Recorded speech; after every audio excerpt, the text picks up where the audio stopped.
নমস্কাৰ, এই মুহূৰ্তত আহি পৰিছে কেইটামান বিগ ব্ৰেকিং নিউজ। এইবাৰ 1 জানুৱাৰীৰ পৰা অৰুণোদয় হিতাধিকাৰীসকলে লাভ কৰিব ৩,১০০ টকাকৈ।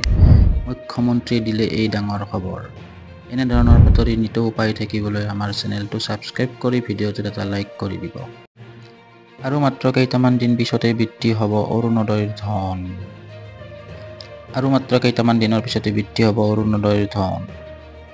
৩,১০০ টকা হ'ব পাৰে অৰুণোদয়ৰ ধন। 1 জানুৱাৰীত মুখ্যমন্ত্ৰীয়ে কৰিব এই ডাঙৰ ঘোষণা। 1 জানুৱাৰীৰ পৰা বৃদ্ধি পাব পাৰে অৰুণোদয়ৰ ধন। লাখ লাখ অৰুণোদয় হিতাধিকাৰীৰ বাবে মুখ্যমন্ত্ৰীৰ ডাঙৰ ইংগিত। এই ইংগিত দিলে মুখ্যমন্ত্ৰীয়ে লাখ লাখ হিতাধিকাৰীৰ বাবে। এইখন চৰকাৰে দিয়া প্ৰতিশ্ৰুতি 100% পালন কৰিছে। দিব লৈছো আজিৰ পৰৱৰ্তী খবৰটো। অসমৰ জনগাঁথনিৰ ভয়ংকৰ আপডেট দিলে মুখ্যমন্ত্ৰীয়ে। আজি অসমীয়াখিনি সংখ্যালঘু হোৱাৰ পথত। অসমৰ জনগাঁথনিৰ ভয়ংকৰ আপডেট দিলে আজি মুখ্যমন্ত্ৰীয়ে। কেৱল এঠাইতে নহয়, ৰাজ্যৰ বহু প্ৰান্তত সিঁচৰিত হৈছে বিদেশী। কোনো বিদেশী অচিনাকি মানুহক মাটি বিক্ৰী নকৰিব অসমীয়াই। সংকল্প লওক, আমি কোনো কামৰ বাবে যাতে সহায় নলওঁ বিদেশীৰ। আপোনাৰ গাড়ীখন চলাবলৈ বহিৰাগতক নহয়, কোনোবা অসমীয়াক দিয়ক। অসমীয়া উদ্যোগপতিয়ে চাকৰিত বিদেশীক নহয়, অসমীয়াক লওক। ব্যৱসায় বাণিজ্য আমি অসমীয়াই ধৰিব লাগিব। সকলো ফালৰ পৰা অসমখনক ধৰি ৰাখিব লাগিব আমি অসমীয়াই। আমি অসমীয়াই জীয়াই থাকিব লাগিব। জাতি মাটি ভেটি হেৰাবলৈ দিয়া নহ'ব। 3 প্ৰজন্মৰ অসমীয়া নহ'লে মাটি বিক্ৰী নকৰিব। আজি অসমতে সংখ্যালঘু হোৱাৰ পথত অসমীয়া। এই সময়খিনিত আমি সতৰ্ক নহ'লে বিপদ নিশ্চিত। আজি অসমীয়াখিনি সংখ্যালঘু হোৱাৰ পথত। অসমৰ জনগাঁথনিৰ ভয়ংকৰ আপডেট দিলে মুখ্যমন্ত্ৰীয়ে। আগবাঢ়িছো অন্য এক খবৰৰ মাজলৈ। দোষীয়ে কঠোৰৰ পৰা কঠোৰ শাস্তি পাওক, মুখ্যমন্ত্ৰীৰ ওপৰত সম্পূৰ্ণ ভৰসা আছে গৰিমা শইকীয়া গাৰ্গৰ। জুবিন গাৰ্গ কাণ্ডৰ চাৰ্জশ্বিট দাখিলৰ পিছতে গৰিমা শইকীয়া গাৰ্গৰ ডাঙৰ মন্তব্য। প্ৰতিজন দোষীয়ে কঠোৰৰ পৰা কঠোৰ শাস্তি পাব লাগিব। এইসকল অভিযুক্তৰ বিৰুদ্ধে পৰিয়ালৰ তৰফৰ পৰাও দিয়া হৈছে এজাহাৰ। জুবিন গাৰ্গে ন্যায় পাবই লাগিব, অসমৰ ৰাইজে ন্যায় পাবই লাগিব। দেশৰ ন্যায় ব্যৱস্থাৰ ওপৰত গভীৰ আস্থা আছে। SITয়ে বহু কষ্ট কৰি এই তদন্ত প্ৰক্ৰিয়া সমাপন কৰিছে। SITৰ তদন্তৰ আশা কৰা ধৰণে আগবঢ়াত সন্তুষ্টি প্ৰকাশ গৰিমা শইকীয়া গাৰ্গৰ। অধিবক্তা বিচাৰি হাবাথুৰি খাব লগা হৈছে চামকানু মহন্তৰ পত্নীয়ে। অভিযুক্তৰ গোচৰ নোলোৱা সিদ্ধান্ত উকিল সন্থাৰ। মানৱীয়তাৰ খাতিৰত সিদ্ধান্ত প্ৰত্যাহাৰ কৰাৰ অনুৰোধ জনাইছে। অসম উকিল সন্থাৰ কাষ চাপিছে অনিতা ডেকা মহন্তই। অধিবক্তা বিচাৰি ফুৰিছে চামকানু মহন্তৰ পত্নীয়ে।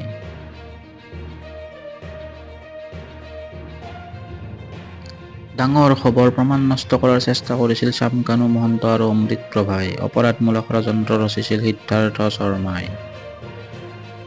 মেনেজাৰ সিদ্ধাৰ্থ, চামকানু মহন্ত, শেখৰ জ্যোতি, অমৃত প্ৰভাৰ বিশ্বাস ভংগৰ অপৰাধমূলক ষড়যন্ত্ৰ ৰচিছিল নন্দেশ্বৰ বৰা আৰু পৰেশ বৈশ্যই। অভিযুক্ত সিদ্ধাৰ্থ শৰ্মাৰ বিৰুদ্ধে আছে BNS 103 ধাৰা। অভিযুক্ত শেখৰ জ্যোতি গোস্বামীৰ বিৰুদ্ধে আছে BNS 103 ধাৰা। অভিযুক্ত অমৃত প্ৰভা মহন্তৰ বিৰুদ্ধে আছে 103 ধাৰা। অভিযুক্ত সন্দীপন গাৰ্গৰ বিৰুদ্ধে BNS 105 ধাৰা। PSO পৰেশ বৈশ্য, নন্দেশ্বৰ বৰাৰ বিৰুদ্ধে CBT প্ৰয়োগ। মুৰ্ছিদাবাদৰ বাবৰি মছজিদত প্ৰথমবাৰলৈ আদায় জুম্মা নামাজ। প্ৰথমবাৰলৈ বাবৰি মছজিদত নামাজ আদায় দিয়া হ'ল। মুৰ্ছিদাবাদৰ বাবৰি মছজিদত প্ৰথমবাৰৰ বাবে আদায় দিলে জুম্মা নামাজ। শুক্ৰবাৰে বাবৰি মছজিদত নামাজ পঢ়াৰ বাবে একত্ৰিত হয় লাখ লাখ মুছলমান। জুম্মা নামাজৰ বাবে সমবেত হয় মুছলমান ৰাইজ। হুমায়ুন কবিৰেও অংশ লয় জুম্মা নামাজত। শ শ লোকে শাৰী পাতি আদায় কৰে নামাজ। প্ৰত্যেকটো কথাই অৰুণোদয়ৰ পৰা 1 লাখ চাকৰিলৈকে অসমৰ ইতিহাসত এইখন চৰকাৰে থাকি যাব যোনে 100% কমিটমেণ্ট পুৰা কৰিছে।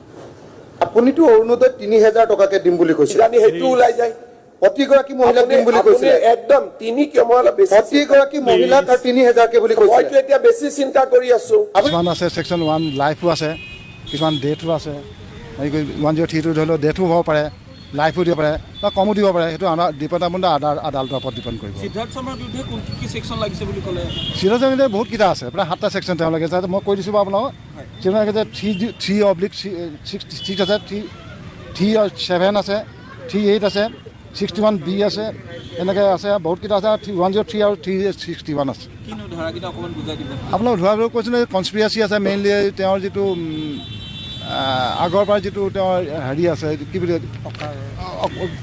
তেওঁৰ যিটো মনোভাৱ আগৰ পৰা তেওঁৰ এটা মটিভেশ্যন আছিলে যিটো কাৰণে তেওঁ হয়তো কাৰোবাক হত্যা কৰাৰ এটা পৰিকল্পনা আছিলে আগৰ পৰা মটিভেশ্যন কৰি এই তেনেকুৱা সিদ্ধাৰ্থ এগেইনষ্টে আছে আৰু শ্যাম কন্যা এগেইনষ্টে আছে লাহে লাহে সংখ্যালঘিষ্ঠ হোৱাৰ ফালে আমি আগবাঢ়িছো 2027 চনৰ লোকপিয়লত আমি দেখা পাম যে আমাৰ সংখ্যা লাহে লাহে 60% তললৈ নামিব আৰম্ভ কৰিব কাৰণ এটা সময়ত আমি কোনেও চিন্তা কৰা নাছিলো যে আমি নিজৰ মাটিতে সংখ্যালঘিষ্ঠ হ'ম আপোনালোকে যদি দেখা পায় অসমত নিৰ্মাণ হোৱা অসমত আৰম্ভ হোৱা প্ৰতিটো কামতে আজি লাহে লাহে জনসংখ্যাৰ প্ৰভাৱৰ কাৰণে অসমীয়াৰ পৰিৱৰ্তে অচিনাকি মানুহসকলে নেতৃত্ব ল'বলৈ বিচাৰে